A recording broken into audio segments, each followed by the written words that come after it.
महाराष्ट्राच्या लाखो दिलांची धडकन बनलेली राधा पाटील आणि बिग बॉसच्या एंट्री नंतर घराघरात पोहोचलेली राधा पाटील आज आपल्या शिर्डीत आपल्या बरोबर आहेत.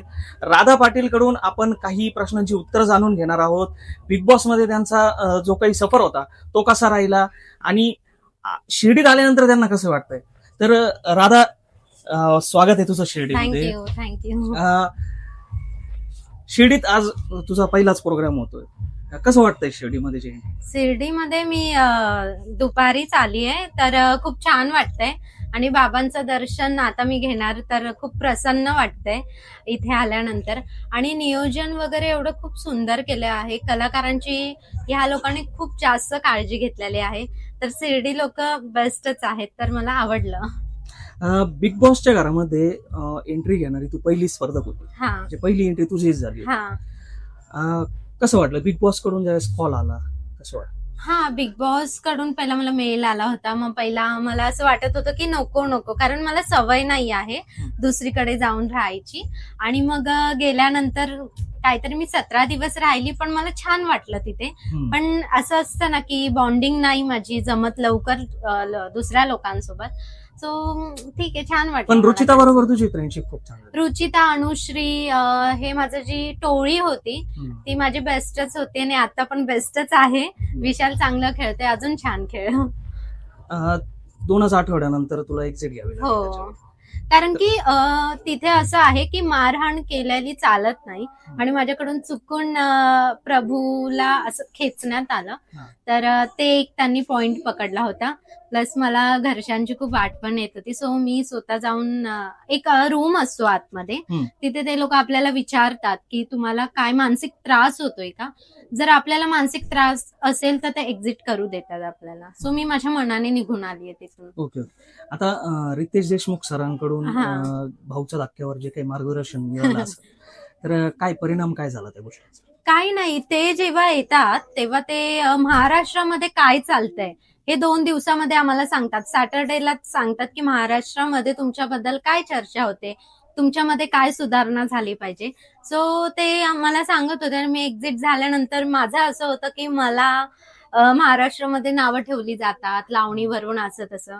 मग मला भाऊंनी पण समजावून सांगितलं की आपण कलाकार आहोत, आपण मनोरंजन करतो, तर याचं दुःख कधीच मानून नाही घ्यायचं, बोलतात बोलू द्यायचं असं. दीपाली सय्यदने पण लावणीच्या हो, सादरीकरणाविषयी पण तिने माझी लावणी बघितल्यानंतर तिने सांगितलं की तुझे अदाकारी खूप चांगले आहे, हे सगळं महाराष्ट्राने बघितलं आहे, की ती पण माझी तारीफ करत होती. आता तुझी तुलना कधी कधी गौतमी पाटीलशी केली जाते, त्याबद्दल काय वाटतं? काय नाही, ठीक आहे, चालत राहणार. कॉम्पिटिशन आहे, कॉम्पिटिशन मध्ये राहणं भाग आहे आणि मला आवडतं कॉम्पिटिशन करायला. सो ठीक आहे, चांगलंय. आता हा जो आतापर्यंतचा तुझा प्रवास आहे, त्यामध्ये तुझ्या कुटुंबाची कशी साथ? आधी नव्हती, पण आता मला जिजू माझे आणि माझी ताई खूप मला सपोर्ट करते. माझे मामा मामी आता खूप सपोर्ट करतात, म्हणून आता काही नाही वाटत. आधी खूपच त्रास होता फॅमिलीकडून, आता नाहीये. आता सगळं ठीक आहे, आता सगळं छान आहे. आता जर बिग बॉस मध्ये जर वाईल्ड कार्ड एंट्री मिळवण्याचा चान्स, आता शक्य नाहीये, पण पुढच्या सीझन मध्ये जर चान्स मिळाला, हिंदी बिग बॉसचं मी नक्कीच ट्राय करणार आहे. कारण की मी जेव्हा एक्झिट घेतली तेव्हा मला माझ्याशी चर्चा करण्यात आली व्हॅनिटीमध्ये, तेव्हा मी विचार करून सांगेल असं सांगितलं. कारण की मराठी लोक, आपल्याला हिंदी पण लवकर जमत नाही, इंग्लिश तर खूप लांबची गोष्ट आहे. सो बोललीये मी त्यांना की जमलं तर नक्की करू. बिग बॉस नंतर काही चित्रपटांच्या ऑफर वगैरे आल्या आहेत? हो, माझा मराठी चित्रपट येतो आहे. फक्त हेच की माझा आता सीझन चालू आहे, सो मी पावसाळ्यामध्ये त्याचं शूट चालू होणार आहे.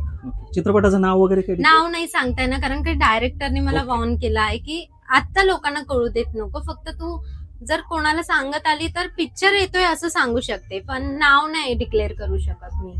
आता बिग बॉसच्या घरातून बाहेर निघाल्यानंतर ज्यावेळेस दुसऱ्याच आठवड्यात एक्झिट घ्यावी लागली, काय वाटलं? काय बाहेर येऊन, म्हणजे आतमध्ये तू ओढली होती की मला गेम समजला नाही, आता बाहेर आल्यानंतर काय वाटतं? कसं? बाहेर आल्यानंतर मला गेम समजला तो नक्की, आतमध्ये गेम कसा होता.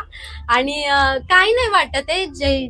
जे लोक मला ओळखत नव्हते, तर बिग बॉस प्लॅटफॉर्म मुळे मी घरोघरामध्ये पोहोचलीये, सगळे लोक मला ओळखतात आणि खूप जण मला आता प्रेम देतात. तर मला खरंच बिग बॉसने निवडल्यामुळे त्यांचे धन्यवाद आणि आवडलं मला. आता सीझनचे एपिसोड बघतेस का तू, फॉलो करते? हो हो पूर्ण रोज बघते. मग आता भाऊचा धक्का मिस होईल आजचा. आजचा नाही, शो संपल्यानंतर बघणार. बरं. काय वाटतं कोण विजेता कोण राहील यावेळेस? शक्यतो तर बापट वाटतो, अजून विशाल? तन्वी पण वाटते. विशाल माहित नाही, पण होऊ शकतो, काय आणि- चान्सेस नाहीयेत. रुचिताजवळ तुझी खूप छान मैत्री झाली होती, बाहेर आल्यानंतर ती सर्वात आधी तुला भेटली. हो. काय कसं आहे म्हणजे तुमचं माझं bonding? असं होतं की मला कोणाला भेटायचं नाहीये, मला माझ्या टोळीशीच बोलायचं आणि टोळीलाच भेटायचं आहे. कारण की आतमध्ये हे लोक खूप वेगळं वागत होते, जे की बाहेर तेवढं क्लीन दाखवलं जात नाही. हम्म. आणि म्हणून मला कोणाशी बोलायचं नव्हतं आणि मला फक्त माझ्या टोळीशीच संबंध ठेवायचा होता. सो रुचिता आल्या आल्या मी तिच्यासोबत भेटली. रोशन दादा खूप लांब राहतो म्हणून भेट नाही झाली, नाहीतर त्याला पण भेटले असते. आता काटाच्या बाकी इतर जे सदस्य आहे काटाचे, त्यांच्याविषयी काय वाटतं, म्हणजे राकेश विषयी काय वाटतं, प्रभूचं काय वाटतं? प्रभूचं काय गेम मला असं काय, म्हणजे तसं आपण बाहेरून बघतो तेव्हा आपल्याला गेम काय दिसत नाही. हम्म. सो तन्वी सांगेल तसं तो वागतोय, तर मला तरी असं वाटतं प्रभूचा पर्सनली काही गेम नाहीये. हम्म. आणि बापट हे लोक काय हिंदी बिग बॉस मध्ये जाऊन आले आहेत. हम्म. सो मला असं वाटतं की हिंदी बिग बॉस करून आले तर त्यांना जास्त डोकं पाहिजे होतं, तेवढं त्यांना नाहीये हम्म. आता या सीझन मध्ये. बघू आता कोण जिंकेल. दीपालीचं जे काही आम्हाला कट करून जे बघायला मिळतं त्यावरून आम्ही काही अंदाज बांधतो. ऍक्च्युअल वागणं कसं होतं आतमध्ये तुमचं? ऍक्च्युली कसं आहे दीपाली ताईचं, म्हणजे एक ती कॅमेरासाठी खेळत असते सगळं काय, आणि तिचं असं असतं की मी चांगली आहे, नंतर जर गेम जेव्हा असेल तेव्हा तू चांगली नाहीयेस, असं आहे. माझ्या समोर झालेल्या गोष्टी आहेत हम्म. आणि मी हे खूप इंटरव्ह्यू मध्ये सांगितलं आहे की तिचे 2 रूप आहेत म्हणून. हम्म. आता काय तिचं आहे ते काय बोलणार. म्हणजे मन आतमध्ये कोणी असं मन दुखावलंय नाही, काही? मन नाही दुखवलं माझं. मी अशी आहे, मला भांडायला आल्यावरती मी नाही सोडत. हम्म. असं आहे, पण माझ्याशी कोण भांडतच नव्हतं आतमध्ये. आता ज्यावेळेस तू बाहेर निघली होती, पर्सनली मला पण खूप वाईट वाटलं. मला वाटलं होतं की तू कमीत कमी हा. 50-60 दिवस तरी कमीत कमी हा. टिकशील तिथं, कारण नाही, पण बाकीचे पण माझा players खूप स्वतः strong. माझा निर्णय होता तो की हम्म. मला बाहेर यायचंय म्हणून. हो. हा. ठीक आहे, तर फायनल विजेता कोण असू शकतो? एक नाव काहीतरी. अनुश्री पण असू शकते किंवा तन्वी पण मुली जिंकल्या तर मला जास्त आवडेल. दोघींपैकी कोणीही जिंकू देत, पण मुलगी जिंकू दे, आवडेल मला. खूप खूप धन्यवाद आमच्या Thank you. बरोबर बोलल्याबद्दल, आणि शिडीत Thank you. पुन्हा एकदा सावध. Thank you so much.